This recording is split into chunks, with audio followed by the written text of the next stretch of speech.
आज का हमारा लेक्चर है क्वाड्रेटिक इक्वेशन पर। और क्वाड्रेटिक इक्वेशन बेसिक्स आपको पता ही है स्टूडेंट्स। ये क्वाड्रेटिक इक्वेशन की स्टैंडर्ड इक्वेशन हमारी a x square plus b x plus c is equal to zero होती है। ठीक है, हम सिर्फ काम की ही बात पे करेंगे। काम की बात बहुत ज़्यादा लंबी इसको नहीं खींचेंगे स्टूडेंट्स। ठीक है, क्वाड्रेटिक इक्वेशन की ये स्टैंडर्ड क्वाड्रेटिक इक्वेशन है। ठीक है, इसमें ए जो है हमारा वो ए बी और सी जो है वो कोई हमारे रियल नंबर्स हैं। ठीक है, यहाँ पे ए जो है स्टूडेंट्स वो जीरो नहीं हो सकता। ठीक है, ए जो है वो नॉट इक्वल टू ज़ीरो होगा, क्योंकि अगर ए ज़ीरो हो गया तो ये हमारी क्या हो जाएगी, पूरी टर्म ज़ीरो हो जाएगी। फिर ये सिर्फ एक्स जो है हमारा उसकी पावर वन है, तो ये लीनियर इक्वेशन में कन्वर्ट हो जाएगी। ठीक है, तो कोई भी नंबर यहाँ पे हो सकता है जीरो को छोड़ करके। बहुत छोटी छोटी बातें जो आपको ध्यान में रखनी है। ठीक है, अब मैं बात करूंगा क्वाड्रेटिक इक्वेशन के। हम ग्राफ बनाएंगे। ठीक है, और मैथमेटिक टूल्स के अंदर स्टूडेंट्स आपको प्लस वन में ज़्यादा से ज़्यादा कोशिश ये करनी है कि अगर आपको ग्राफ आइडेंटिफाई करने आ गए तो आपको physics as well as mathematics दोनों ही आ जाएंगे। ठीक है, तो क्वाड्रेटिक इक्वेशन का जो रिलेशन है वो काइनेमेटिक्स से काफ़ी है स्टूडेंट्स। तो हम क्वाड्रेटिक इक्वेशन को काइनेमेटिक्स के अंदर जो यूज होगा उसी व्यू में ही पढ़ेंगे। ठीक है, अब मैं कोई एग्जांपल ले रहा हूं क्वाड्रेटिक इक्वेशन को समझने के लिए। X square plus two x minus three, ये मैंने कोई क्वाड्रेटिक इक्वेशन ले ली है स्टूडेंट्स। यहाँ पे जो ए है वो हमारा वन का काम कर रहा है, बी जो है वो टू का काम कर रहा है, और सी जो है स्टूडेंट्स वो थ्री का काम कर रहा है। ठीक है, अब हम इस क्वाड्रेटिक इक्वेशन का ग्राफ बनाएंगे और उस ग्राफ में से हम बहुत सारी चीज़ें निकालेंगे कि हमारे काम की क्या क्या चीज़ें हैं। ठीक है स्टूडेंट्स, तो मैं इसका ग्राफ बना रहा हूँ। और लेकिन ग्राफ बनाने से पहले हमें ग्राफ की टेबल बनानी होती है स्टूडेंट्स। तो यहाँ हम एक टेबल बना लेते हैं। यहाँ हमारा एक्स आ जाएगा और यहाँ वाई। ठीक है, मैं ये टेबल इसलिए बना रहा हूँ, मुझे उन स्टूडेंट्स तक भी अप्रोच करनी है जो बहुत बेसिक जो उनका छूट गया था, उन तक भी मुझे अप्रोच करनी है, इसीलिए मैं ये टेबल बना रहा हूँ।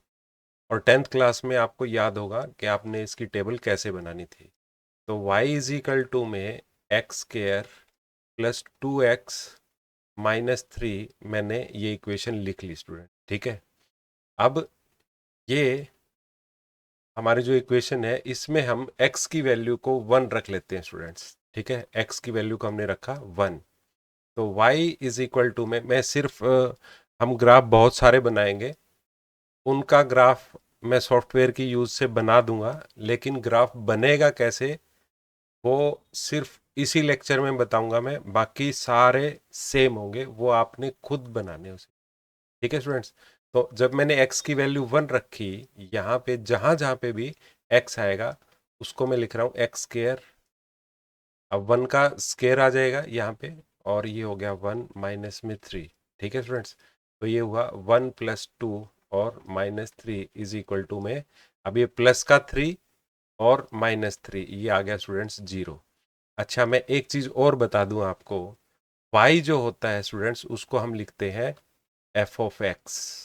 ठीक है, फंक्शन में, पोलिनोमियल में आप लोगों ने याद करो ऐसा कुछ पढ़ा होगा, f of x, g of x, h of x, ठीक है ना, आर ऑफ एक्स, ये सारे क्या थे, हमारे फंक्शन के नाम थे, अलग अलग पोलिनोमियल के नाम थे स्टूडेंट्स। ठीक है ना, तो हमारा जो y है वो किसके बराबर है, एफ ऑफ एक्स के। तो जब मैंने यहाँ पे वन रखा ना, तो इसका मतलब ये था स्टूडेंट्स कि एफ ऑफ वन, जहाँ जहाँ पे, अब जैसे मैंने x को वन रखा तो यहाँ पे मैं x की जगह पे 1 रख दूंगा तो पूरी इक्वेशन में हमने 1 रखा था। अब देखना आप, मैं यहाँ पे इस टेबल में हमने जब f ऑफ 1 रखा, सॉरी हाँ यस f ऑफ 1 रखा हमने, तो y की वैल्यू 0 आ रही है। अब मैं f ऑफ 2 रखूंगा students, f of 2 is equal to में y। याद रखना, जो हम x की वैल्यू रख रहे हैं स्टूडेंट्स, वो हमारी इंडिपेंडेंट है। x एक्सिस जो होता है स्टूडेंट्स, वो हमारा इंडिपेंडेंट होता है और y एक्सिस डिपेंडेंट होता है। इंडिपेंडेंट और डिपेंडेंट का मतलब ये कि हम देखो x की वैल्यू को बदल रहे हैं। x कुछ भी हो सकता है जो हम फंक्शन में रख रहे हैं। जब हम फंक्शन में उसकी वैल्यू रख रहे हैं तब y की वैल्यू आ रही है। तो आपने ध्यान रखना है कि डिपेंडेंट कौन है और इंडिपेंडेंट कौन है। तो जनरली कोई भी जब आप फंक्शन देखो, फंक्शन है हमारा students x square plus 2x minus y, ठीक है ना। तो ये हमारा फंक्शन है और x की वैल्यू हम अपनी मर्जी से रख रहे हैं। जो मर्जी से हो वो इंडिपेंडेंट होता है, और जब हमने अपनी मर्जी से रखा और y को वही होना पड़ा, ठीक है, क्योंकि y का जो हमने फंक्शन है इस चीज पे बाउंड कर दिया है, ठीक है ना। तो हम कोई और फंक्शन भी ले सकते थे, जैसे एक्स स्क्वायर माइनस 2x अब प्लस 3, अब y की वैल्यू कुछ और आती, ठीक है ना। अगर हम इस फंक्शन में x की वैल्यू रखते तो y की वैल्यू कुछ और होती। तो ये हमारा डिपेंडेंट है x एक्सिस फंक्शन, और y जो है हमारा, सॉरी, x एक्सिस हमारा इंडिपेंडेंट है और y हमारा डिपेंडेंट है, जो कि x की वैल्यू के ऊपर डिपेंड कर रहा है, ठीक है। तो छोटी छोटी बातें हैं जो आपने ध्यान में रखनी है। क्लियर। अब देखें आप, हमने y की वैल्यू को, सॉरी x की वैल्यू को जब 2 रखा इसी फंक्शन में, तो देखिए स्टूडेंट्स क्या आएगा, 2 का स्क्वायर प्लस 2 इंटू में 2। जहां जहां पे भी अब x होगा वहां वहां पे हम क्या रख देंगे, 2 रख देंगे, ठीक है स्टूडेंट्स। तो ये हुआ 4 प्लस 4 और माइनस 3, तो 8 माइनस 3 यानी कि 5। तो जब हमने 2 रखा तो 5 आ गया। तो ऐसे हमारी ये टेबल बन जाएगी स्टूडेंट्स। अच्छा, एक बात और नोटिस करें स्टूडेंट्स, हम क्या इस इक्वेशन को फैक्टराइज कर सकते हैं, x square plus 2x minus 3। देखो स्टूडेंट्स, हम इसको फैक्टराइज कर सकते हैं कैसे, x square plus 2x minus 3। और फैक्टराइज करना अगर आप भूल गए हैं तो मैं फिर से याद दिला दूं, पहली और लास्ट टर्म को मल्टीप्लाई करो, उनका जो मल्टीप्लाई आएगा माइनस 3x स्क्वायर आएगा।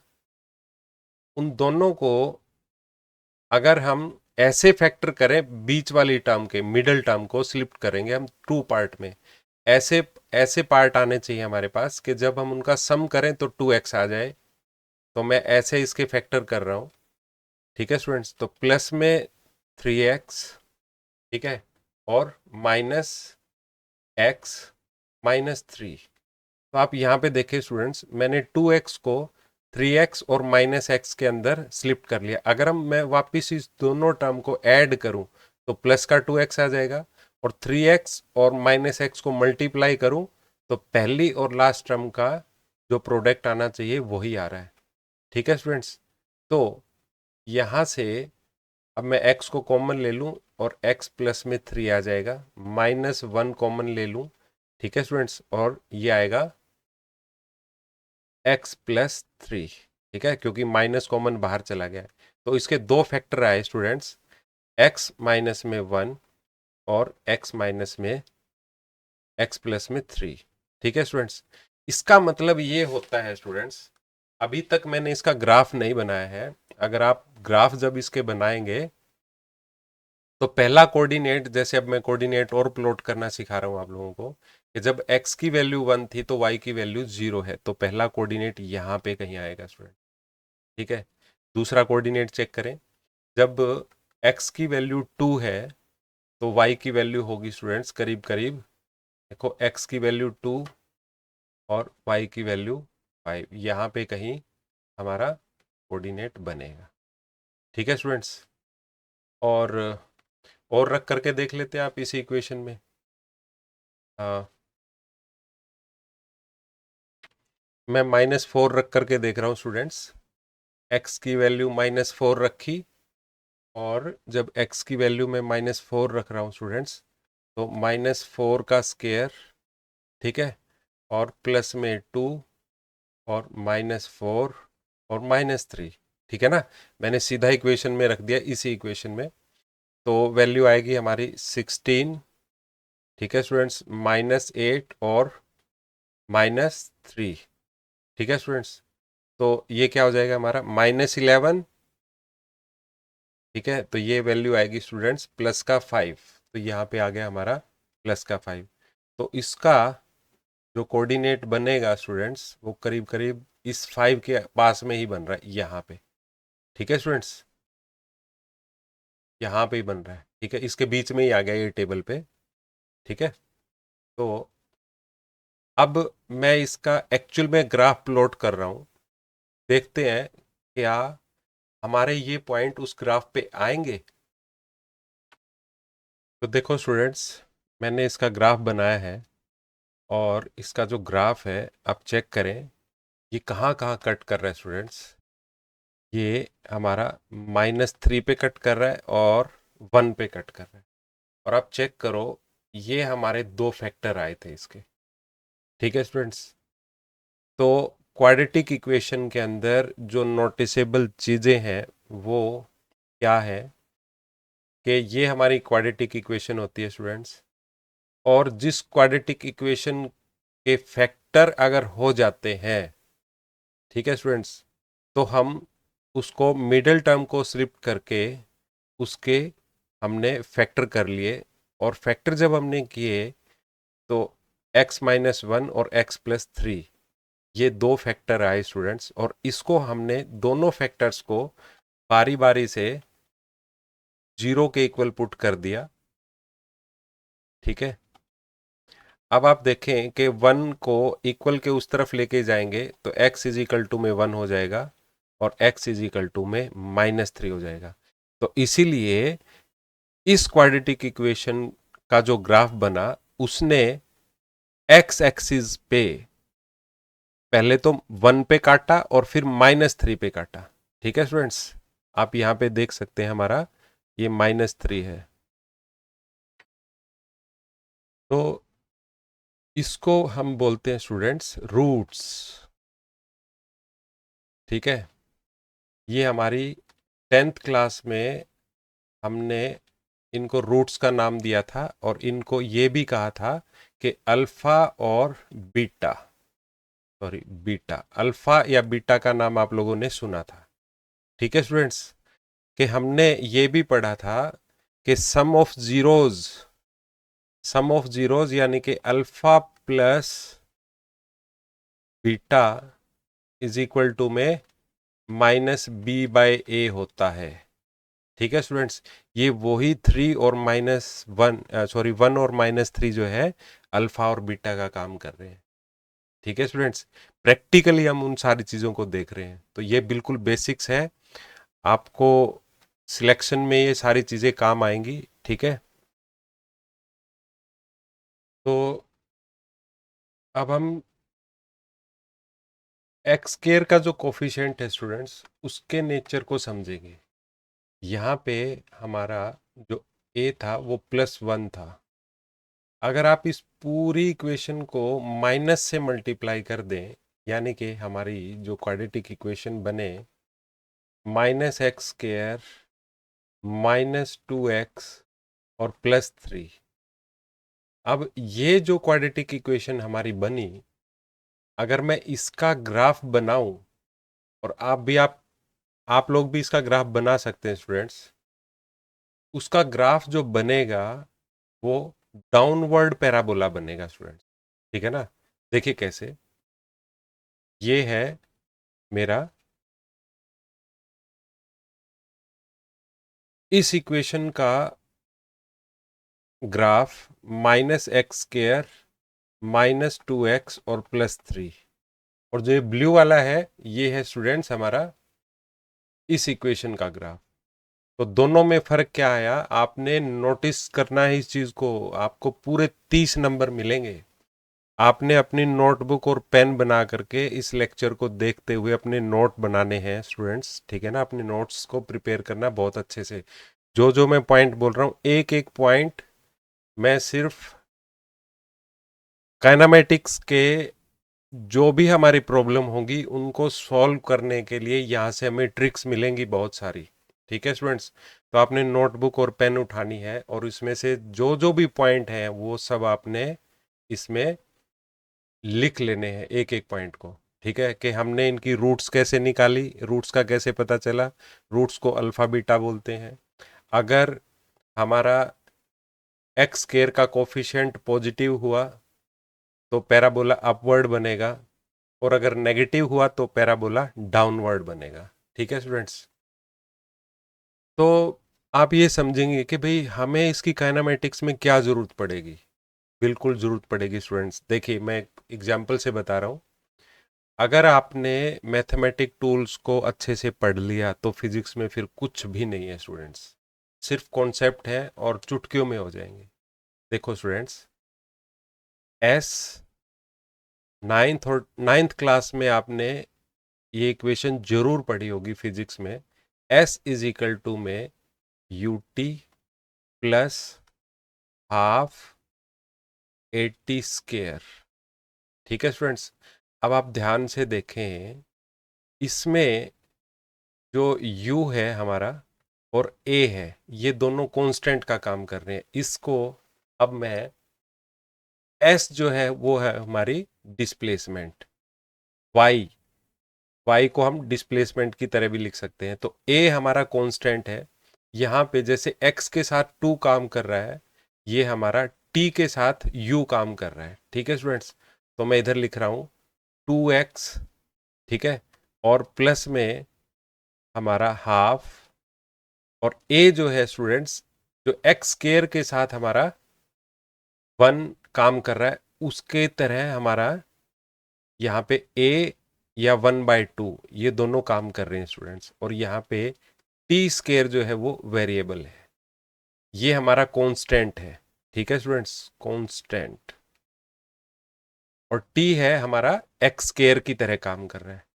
तो आप ध्यान से देखो स्टूडेंट्स, ये हमारी y इज इक्वल टू में यू टी हमारा वेरिएबल का काम कर रहा है, जैसे हमने क्वाड्रेटिक इक्वेशन के लिए यहाँ पे मैंने एक एग्जाम्पल के लिए ली, ठीक है स्टूडेंट्स।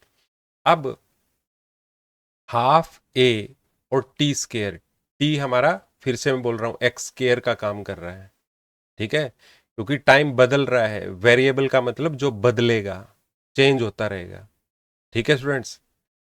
तो देखो आप, हमारी क्वाड्रेटिक इक्वेशन बनी ना। तो ये हमारी क्वाड्रेटिक इक्वेशन है और इसका हमें बहुत ज़्यादा यूज आएगा स्टूडेंट्स, ठीक है। तो अब जैसा मैंने बताया कि ये डाउनवर्ड पैराबोला, तो यहाँ पे माइनस का कोफिशिएंट कब बन सकता है टी स्क्वायर के साथ। तो देखो स्टूडेंट्स, जब पार्टिकल हमारा अपवर्ड जाएगा ओरिजिन से, ठीक है ना, तो हमारी हमारी जो एक्सेलरेशन है वो तो ऊपर की तरफ है, बट ग्रेविटी ठीक उसके उल्टा होगी, ठीक है स्टूडेंट्स। और यहाँ पे एक्सेलरेशन को हम ग्रेविटी की तरह भी तो यूज करेंगे। तो कभी तो ग्रेविटी हमारे फेवर में होगी जब नीचे की तरफ आएंगे। जब पार्टिकल गिरेगा तो एक्सेलरेशन जी भी और वी, उन दोनों की डायरेक्शन अगर एक तरफ हुई, अगर मान लो कि हमारी डिस्प्लेसमेंट भी या वेलोसिटी भी उसी डायरेक्शन में है तो हम प्लस में लेंगे साइन। लेकिन अगर हमने ग्रेविटी के अगेंस्ट, जब हम उछलते हैं तो ग्रेविटी के अगेंस्ट काम कर रहे हैं, तब हमारा यहाँ पे माइनस ए बनेगा स्टूडेंट्स। तो ये हमारा नेगेटिव कोफिशिएंट बनेगा। और जब अगर मान लो नेगेटिव कोफिशिएंट बना तो पैराबोला डाउनवर्ड बनेगा। ये छोटे छोटे टूल एंड ट्रिक्स हैं जिनको हम सीख करके हमारा एग्जाम चुटकियों में क्लियर कर सकते हैं, ठीक है स्टूडेंट्स, तो गलती ना करें, आलस्य बिल्कुल ना करें, अपनी पेन नोटबुक को उठाएं और इन सारे चीज़ों के नोट्स बनाएं अपने तरीके से। ठीक है स्टूडेंट्स, तो आपने इस क्वाड्रेटिक इक्वेशन में से क्या क्या चीज़ें निकाली? पहला तो हमारा, जब कोफिशिएंट एक्स स्क्वायर का प्लस का होगा तो पैराबोला अपवर्ड बनेगा, और अगर कोफिशिएंट नेगेटिव हुआ तो डाउनवर्ड पैराबोला बनेगा।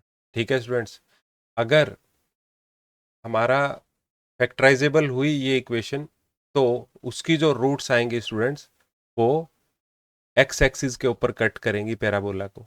ठीक है, तो नेक्स्ट स्टेप बता रहा हूँ स्टूडेंट्स। मान लो कि कोई इक्वेशन आपको दी है, एफ ऑफ एक्स या फिर वाई, तो ये इक्वेशन तो हमारी फैक्टराइजेबल थी, लेकिन अगर फैक्टराइजेबल ना हो स्टूडेंट्स, उस केस में हम जो x की वैल्यू निकालेंगे वो हम निकालेंगे स्टूडेंट्स एक फॉर्मूला अप्लाई करके, x इज इक्वल टू में माइनस बी और plus minus under the root b square minus 4ac upon में 2a। ठीक है, तो मैं इस इक्वेशन में यहाँ पे a जो है वो हमारा है 1, b जो है वो है 2, और c जो है स्टूडेंट्स हमारा -3। याद रखें, a b c को उनके साइन के साथ ही आपने लेना है। ठीक है, तो अब मैं इस फॉर्मूले में वो वैल्यू पुट कर रहा हूँ स्टूडेंट्स। ठीक है, अब हमारा x इज इक्वल टू में माइनस बी, तो b तो हमारा 2 है तो -2 आएगा। ठीक है, और यहाँ पे हम अंडर द रूट में बी स्केयर माइनस 4ac, इसको डी भी बोलते हैं स्टूडेंट्स, डिस्क्रिमिनेंट। ठीक है ना, तो बी स्केयर यानी कि 2 का जो स्केयर होगा वो 4 हो जाएगा स्टूडेंट्स, और 4 ए हमारा कितना है 1 है। ठीक है स्टूडेंट्स 1, और सी कितना है स्टूडेंट्स, सी हमारा है -3। ठीक है, तो अंडर द रूट में आप देखें 4 ये हो गया, और माइनस का 4 प्लस का हो जाएगा, और 4 इंटू में 3 12 हो जाएगा स्टूडेंट्स। तो 12 प्लस में 4 16, और 16 का जो रूट है वो स्टूडेंट्स क्या होगा हमारा, 16 का रूट हो जाएगा हमारा 4। ठीक है, मैं यहाँ पे लिख देता हूँ एक बार, और नीचे आप देखें 2 इंटू में 1, यानी कि ये आया हमारा 1। ठीक है ना, अब एक बार तो मैं वैल्यू लूंगा प्लस की, और एक बार मैं लूंगा स्टूडेंट्स माइनस की। ठीक है, तो यहाँ पे जो 4, सॉरी लिखने में गलती होगी, इरेजर यूज करेंगे, प्लस का 4 और डिवाइडेड बाय 2। ठीक है स्टूडेंट्स, यह आएगा मेरे पास में 2/2, तो वैल्यू आएगी 1। तो आप चेक करें, एक वैल्यू आ गई हमारे पास। ठीक है ना, एक वैल्यू हमारे पास आ गई है। ठीक है, आप अपवर्ड हो चाहे डाउनवर्ड हो, दोनों की वैल्यू जो है वो आप मैं अपवर्ड वाले की निकाल रहा हूँ, आप डाउनवर्ड वाले की निकालें। ठीक है, फिर अब मैं वैल्यू रखूंगा स्टूडेंट्स इसमें, एक बार मैंने प्लस का 4 लिया, एक बार मुझे माइनस का 4 लेना है। ठीक है, तो माइनस का 4 लिया अपॉन में 2, तो आया -6 अपॉन में 2, तो इसको इससे कट करूंगा स्टूडेंट्स तो -3 आएगा। आप चेक करें, फैक्टराइज करके भी आपने x की वैल्यू निकाल ली। ठीक है, और आपने इस फॉर्मूले को अप्लाई करके भी इसकी वैल्यूज निकाल ली। ठीक है स्टूडेंट्स, तो इसकी वैल्यू हम क्यों निकालेंगे, क्योंकि ये हमें जरूरत तब पड़ेगी स्टूडेंट्स कि पार्टिकल ओरिजिन पे कब पहुंचा है। ठीक है, एक्स की वैल्यू निकालनी हमें आनी चाहिए। ठीक है, तो अब हम चलते हैं नेक्स्ट स्टेप की ओर। अभी अभी मैंने स्टूडेंट्स डिस्क्रिमिनेंट यानी डी की बात करी। जब भी आपको इक्वेशन मिल जाए स्टूडेंट्स, तो आप उसका डिस्क्रिमिनेंट निकाल करके देखें। डिस्क्रिमिनेंट यानी कि बी स्केयर -4ac। अगर डिस्क्रिमिनेंट आपका, 3 सिचुएशन आएंगी स्टूडेंट्स डिस्क्रिमिनेंट की, डी 0 से बड़ा, d 0 के बराबर और d 0 से छोटा। ठीक है स्टूडेंट्स, तो इस केस में अपन देखते हैं कि डिस्क्रिमिनेंट की जो वैल्यू है वो क्या आई है। तो डिस्क्रिमिनेंट की वैल्यू आई थी स्टूडेंट्स हमारी 16। जैसे देखो 4 माइनस में 4, इनटू में 1 और माइनस में 3, 4 minus 4 B square minus 4ac। तो यहाँ पे b का जो हमारा, ये देखो ना, ये अप्लाई किया था हमने, तो इसकी वैल्यू आई थी स्टूडेंट्स 16। ठीक है ना, तो हमारा यहाँ पे d जो है वो ग्रेटर देन 0 आ रहा है। तो आपने ध्यान रखना है, जब भी हमारा डिस्क्रिमिनेंट अगर ग्रेटर देन 0 आ जाए, तो आपकी आपकी इक्वेशन का जो ग्राफ बनेगा वो एक्स एक्सिस के ऊपर आपको 2 पॉइंट पे कट करके जाएगा और आपको 2 अलग अलग वैल्यूज मिलेंगी। एक्स एक्सिस के ऊपर एक्स की 2 अलग अलग वैल्यू आएंगी स्टूडेंट्स। ठीक है ना, इसको हमने 10th क्लास में पढ़ा था, 2 डिस्टिंक्ट रूट्स। ठीक है ना, इसी को ही हम रूट्स बोल रहे हैं, -3 और 1, ये अलग अलग रूट्स आई हैं स्टूडेंट्स दो। ठीक है, ये सारे के सारे पॉइंट्स आपने लिख लेने हैं कि अगर डिस्क्रिमिनेंट 0 से बड़ा हुआ तो 2 डिस्टिंक्ट रूट्स आएंगी स्टूडेंट्स। ठीक है, अब पैराबोला चाहे वो अपवर्ड हो या डाउनवर्ड हो, अब देखो डाउनवर्ड पैराबोला की भी अगर आप डिस्क्रिमिनेंट की वैल्यू निकालेंगे, देखो आप इस वाले की जो हमारी इक्वेशन थी वो थी -x² -2x और प्लस में 3। ठीक है ना, इसका उल्टा थी, तो इसका डिस्क्रिमिनेंट आप देखें, चेक करके निकालें। देखो -2 का अगर आप स्केयर करेंगे तो 4 ही आएगा। ठीक है, फिर -4 और a अब की बार कितना है स्टूडेंट्स, -1 है, और 3 कितना हो गया, जो c है वो हमारा है 3। तो अब की बार भी वैल्यू क्या आएगी स्टूडेंट्स, प्लस में 16 आएगी, और प्लस का जो 16 का रूट हम करेंगे तो 4 आएगा। और 4 आप चेक करो, दोनों ही केसेस में चाहे हमारा कोफिशिएंट माइनस का आया हो चाहे प्लस का आया हो, तो जो वैल्यू आ रही है वो हमारी ग्रेटर देन 0 आ रही है। और ग्रेटर देन 0 अगर आएगी, मैं बार बार रिपीट कर रहा हूँ, दो हमारी अलग अलग डिस्टिंक्ट रूट्स आएंगी। ठीक है स्टूडेंट्स, तो सारे पॉइंट नोटिसेबल थे। ठीक है, अब हम नेक्स्ट ग्राफ की तरफ चलेंगे, नेक्स्ट नेक्स्ट कोई इक्वेशन लेंगे। तो नेक्स्ट नोटिसेबल पॉइंट देखिए स्टूडेंट्स, मैंने यहाँ पे एक टेंजेंट लाइन ड्रॉ की है इस डाउनवर्ड पैराबोला पे। आपने अपने पेन को इस पैराबोला पे रखना है। ठीक है स्टूडेंट्स, और इस पेन को जब आप रखेंगे और उस पेन को आप मूव करवाइए और उसके हाईएस्ट पॉइंट तक आप लेके जाएंगे, तो एक पॉइंट ऐसा आएगा स्टूडेंट्स कि जब आपकी आपका जो पेन है वो एक्स एक्सिस के पैरेलल हो जाएगा स्टूडेंट्स। ठीक है, एक पॉइंट ऐसा पक्का आएगा जहां पे, और वो पॉइंट है स्टूडेंट्स -1,4। ठीक है, ये पॉइंट जब आएगा और आपको ये पता भी चल जाएगा कि कौन से कोऑर्डिनेट के ऊपर ये पॉइंट आया है। ठीक है स्टूडेंट, जब आप कोऑर्डिनेट रखेंगे तो आपका जो डाउनवर्ड पैराबोला पे ये पॉइंट आएगा, ये वाला जो पॉइंट है स्टूडेंट्स, यहाँ से हमारा वर्टेक्स बोलते हैं हम इस पॉइंट को। ठीक है स्टूडेंट्स, इस पॉइंट पे हमारा जो पैराबोला है वो डाउनवर्ड की तरफ मुड़ रहा है। ठीक है, और यही वो पॉइंट है हमारा जहां पे हमारा पेन जो है वो एक्स एक्सिस के पैरेलल हो गया है स्टूडेंट्स। ठीक है ना, देखिए हमारा एक्स एक्सिस ये रहा। ठीक है, अब ये वाली लाइन और आपका पेन, मेरी ये लाइन है, आपका पेन होगा, ये दोनों क्या हो जाएंगे, पैरेलल हो जाएंगे। और आप यहां से नोटिस करें स्टूडेंट्स कि आपका जो पेन है वो एक्स एक्सिस के साथ में एक्यूट एंगल बना रहा है या एब्ट्यूस एंगल बना रहा है, ये।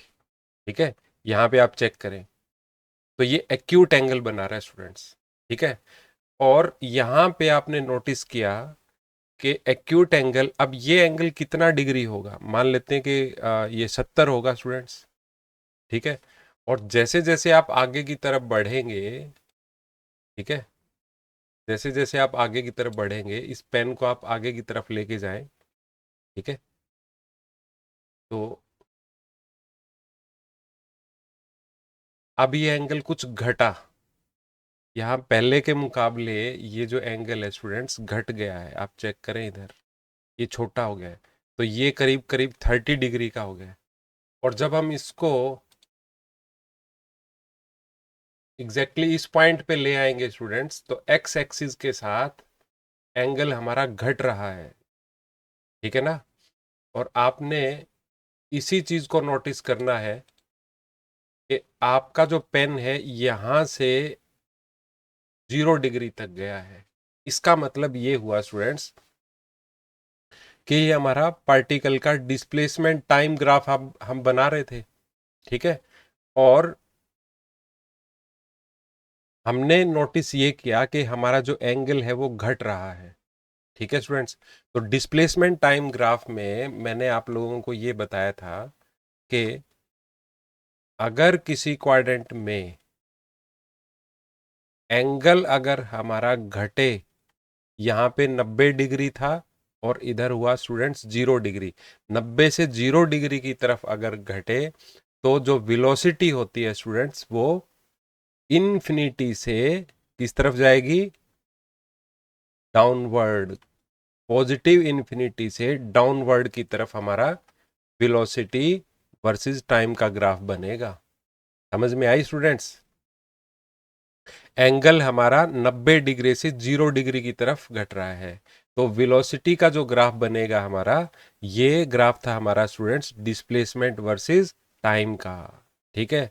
तो इससे हमें ये बात पता चली कि हमारा एंगल घट रहा है, और एंगल अगर घटेगा तो वेलोसिटी हमारी कहाँ से कहाँ जाएगी स्टूडेंट्स, पॉजिटिव इन्फिनिटी से 0 की तरफ का ग्राफ है ये, वेलोसिटी वर्सेस टाइम का। अब मैं आपको एग्जाम्पल से बता भी देता हूं कि मान लो जब आपने किसी भी बॉल को ऊपर की तरफ फेंका, ठीक है स्टूडेंट्स, मान लेते हैं हमारा ये कोई ओरिजिन है और आपने बॉल को ऊपर की तरफ फेंका, ठीक है। तो बॉल जो है स्टूडेंट्स, शुरू में जो आपने इनिशियल वेलोसिटी दी वो मैक्सिमम थी, ठीक है। फिर वो घटते घटते 0 हो गई। यहाँ पे आप देखिए इस पॉइंट पे मान लेते हैं कि उसकी जो वेलोसिटी है वो 8 मीटर पर सेकेंड थी, ठीक है, और टाइम था 0, तो पहला कोऑर्डिनेट यहाँ बनेगा। फिर 7 हुई, फिर 6, ठीक है, फिर 5, ऐसे घटती घटती वो यूं चली जाएगी स्टूडेंट्स। तो मैक्सिमम से मिनिमम और हाईएस्ट पॉइंट पे आप देखें कि जो वेलोसिटी है वो 0 हो जाएगी। तब जब जब हमारी वेलोसिटी 0 होगी तब टाइम का कोऑर्डिनेट तो कुछ आगे बढ़ चुका होगा, ठीक है ना। तो ये ग्राफ मैं ऑलरेडी वेलोसिटी टाइम ग्राफ में बना चुका हूं, ठीक है स्टूडेंट्स। तो वेलोसिटी वर्सेस टाइम का ग्राफ कुछ ऐसे बनेगा। और अब आप देखें कि इसका जो स्लोप होगा, ठीक है स्टूडेंट्स, वेलोसिटी वर्सेस टाइम का जो स्लोप होगा वो क्या आएगा स्टूडेंट्स, हमारा नेगेटिव आएगा, ठीक है ना। और नेगेटिव अगर आएगा तो उसका जो ग्राफ बनेगा वो कैसे बनेगा, यू बनेगा, क्योंकि अगर ये एक्सेलरेशन टाइम का ग्राफ है तो ये नेगेटिव ए ऊपर की तरफ पॉजिटिव ए, ठीक है ना। तो देखो कितने काम की बात थी, हम 10th क्लास में इनडायरेक्टली अगर हमने क्वाड्रेटिक इक्वेशन को ठीक से पढ़ लिया होता तो +1 में इतना नंबर हमें दिलवा के जाने वाला है। तो अपने 10th क्लास के जो आपके फ्रेंड्स हैं उनको बताएं, अपने जूनियर्स को बताएं कि भाई क्वाड्रेटिक इक्वेशन को ढंग से पढ़ियो, ठीक है ना। तो अब हम बात करेंगे, तो अब हम स्लोप की बात अगर करें तो हमारा जो डाउनवर्ड पैराबोला है वो हमें, उसका जो स्लोप है वो हमें क्या देगा, वेलोसिटी देगा स्टूडेंट्स।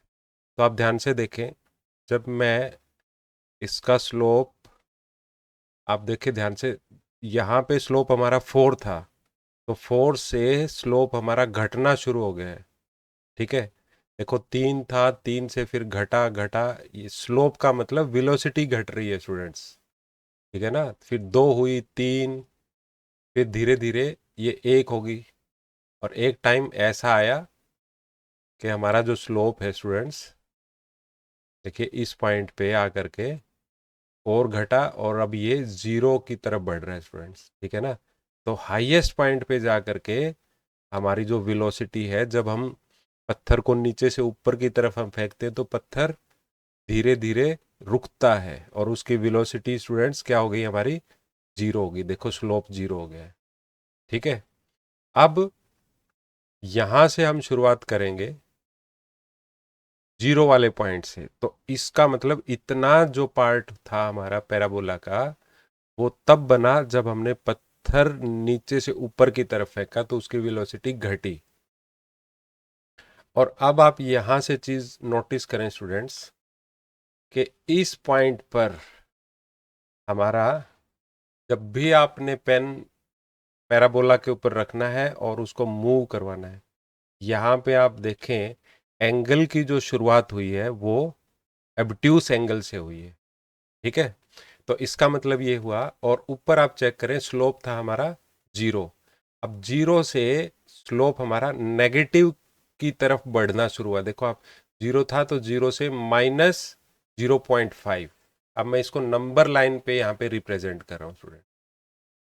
ठीक है, हम थे इधर 0 पे, और 0 पे यहाँ पे मान लेता हूँ मैं -1, और अब हम कहाँ हैं, -0.5 पे हैं हम। ठीक है, फिर जैसे जैसे हम आगे बढ़ते हैं तो देखते हैं स्लोप क्या होगा।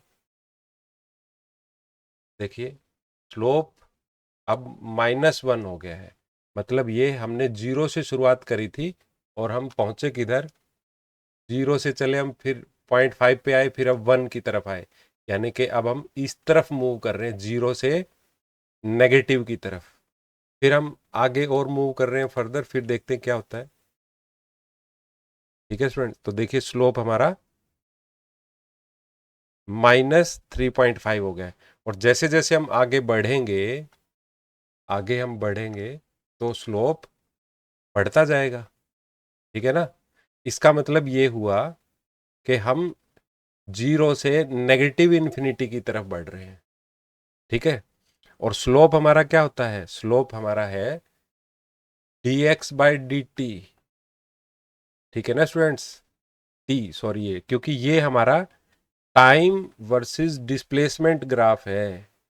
एस या फिर एक्स लिखे आप, एक ही बात है। जो ये पैराबोला बना है हमारा, ये डिस्प्लेसमेंट वर्सेस टाइम है। ठीक है ना, तो इतनी चीज हमारी,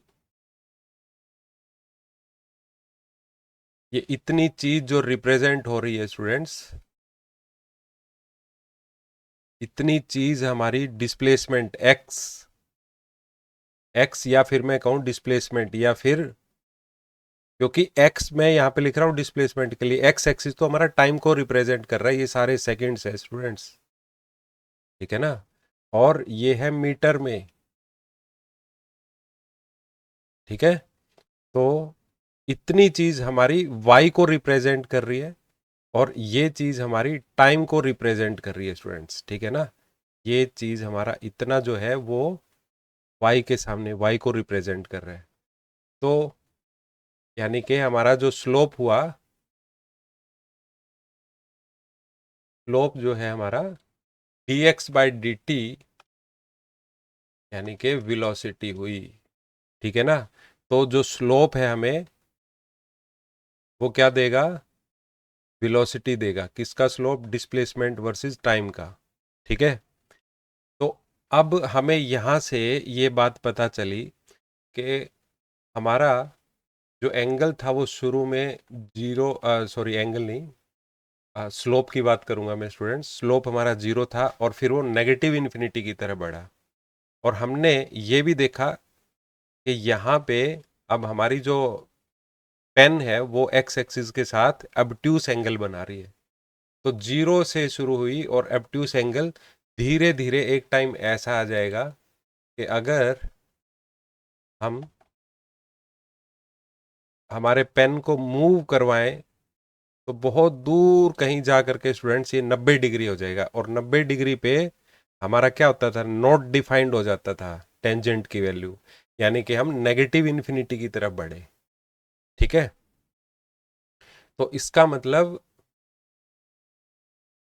अगर डिस्प्लेसमेंट वर्सेस टाइम ग्राफ को हम समझें तो उसका मीनिंग क्या है कि हम जीरो से नेगेटिव इन्फिनिटी की तरफ बढ़े। कब बढ़े? जब हमारा ग्राफ डिस्प्लेसमेंट वर्सेस टाइम का था। तो इसका जो स्लोप हमारा बना वो क्या बना? वेलोसिटी देगा। और इसका मतलब ये हुआ कि हम इसको देख करके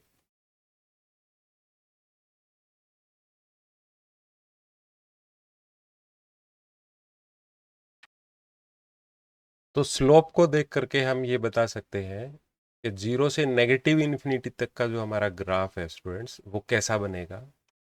वो हमारा ग्राफ जीरो से नेगेटिव इन्फिनिटी तक का, इसका मतलब ये हुआ कि जीरो से नेगेटिव इन्फिनिटी तक का ग्राफ हमारा कुछ ऐसे बनेगा, क्योंकि ये नेगेटिव की डिस्प्लेसमेंट है और ये हमारा टाइम है। एक्स को आप ऐसा ना समझें, एक्स का मतलब डिस्प्लेसमेंट है स्टूडेंट्स, ठीक है ना। और ये हमारा है टाइम का ग्राफ, क्योंकि एक्स एक्सिस को अब हमने टाइम का ग्राफ मानना है। एक्स का मतलब डिस्प्लेसमेंट, बार बार रिपीट कर रहा हूं मैं। ठीक है, तो अब इस वाले ग्राफ से हमें, ये वाला ग्राफ तो हमारा हाफ डाउनवर्ड पैराबोला है, तो हाफ डाउनवर्ड पैराबोला से हमारा, ओहो सॉरी, ये फ्रेंड्स मैं गलत बोल गया यहाँ पे। ये हमारा वेलोसिटी वर्सेस टाइम ग्राफ है स्टूडेंट्स, ठीक है ना। इधर नेगेटिव वेलोसिटी वर्सेस टाइम का ग्राफ। अब इस नेचर को समझें। इसका अगर आप स्लोप बनाएंगे स्टूडेंट्स तो पॉजिटिव एक्सेलरेशन आएगी। इसका अगर आप एक्सेलरेशन वर्सेस टाइम बनाएंगे तो पॉजिटिव का ग्राफ आएगा। क्यों? क्योंकि आप देखें वापस कि हमारा जो पार्टिकल था वो ओरिजिन से दूर गया जब हमने फेंका उसको, लेकिन अब वो वापिस आ रहा है। तो उसकी वेलोसिटी देखो आप, शुरू में जीरो थी और जीरो से फिर धीरे धीरे बढ़ी और वो नेगेटिव की तरफ बढ़ी। अब नेगेटिव हम क्यों बोल रहे हैं? कि वापिस हमारा जो पार्टिकल है वो ओरिजिन की तरफ आ रहा है, ठीक है ना। तो ये था हमारा डिस्प्लेसमेंट टाइम ग्राफ, और ये था हमारा वेलोसिटी टाइम ग्राफ, और ये है स्टूडेंट्स हमारा acceleration time graph.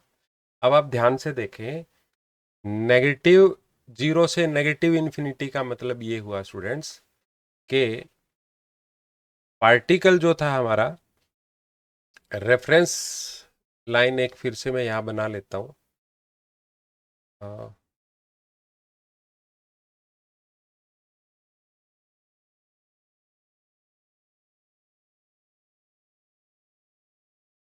Reference line एक बना लेता हूं स्टूडेंट्स। ये है हमारा ओरिजिन, और अब पार्टिकल जो है वो ओरिजिन की तरफ आ रहा है। वेलोसिटी हमारी ओरिजिन की तरफ है, और एक्सेलरेशन यानी कि जो जी है वो भी ओरिजिन की तरफ है। ठीक है स्टूडेंट्स, मान लो कि ये अर्थ है, अर्थ का ये सेंटर है, तो हमारी जो जी है वो अर्थ के सेंटर की तरफ ही होती है। और जब हमने पत्थर ऊपर की तरफ फेंका था, फिर पत्थर वापिस अर्थ की तरफ आ रहा है ना, तो इसकी ये हुई वेलोसिटी और ये हुई एक्सेलरेशन। तो दोनों एक तरफ है, इसीलिए वेलोसिटी यहाँ पे मैक्सिमम पॉइंट पे वेलोसिटी जीरो थी, फिर वो बढ़नी शुरू हो गई है। तो इसीलिए वो जीरो से अब नेगेटिव की तरफ बढ़ रही है, यानी कि बहुत ऊंचे गया हुआ जो पत्थर है जब वापिस आता है तो उसकी वेलोसिटी कितनी बढ़ जाती है, ठीक है ना। और नेगेटिव इन्फिनिटी में हम इसलिए कंसीडर कर रहे हैं कि हमारा अगर कोई पार्टिकल वापिस ओरिजिन की तरफ आएगा तो हम उसको कैसा कंसीडर करते हैं? नेगेटिव। ठीक है स्टूडेंट्स, तो ओरिजिन की तरफ, अगर ये हमारा ओरिजिन था, ओरिजिन की तरफ आता हुआ कोई भी एरो या डिस्प्लेसमेंट हम उसको नेगेटिव की तरह कंसीडर करते हैं। आई होप आपको बात समझ में आई होगी। ठीक है स्टूडेंट्स, तो ये क्वाड्रेटिक इक्वेशन का हमारी काइनामेटिक्स के अंदर यूज है। ठीक है स्टूडेंट्स, तो मिलते हैं नेक्स्ट लेक्चर में।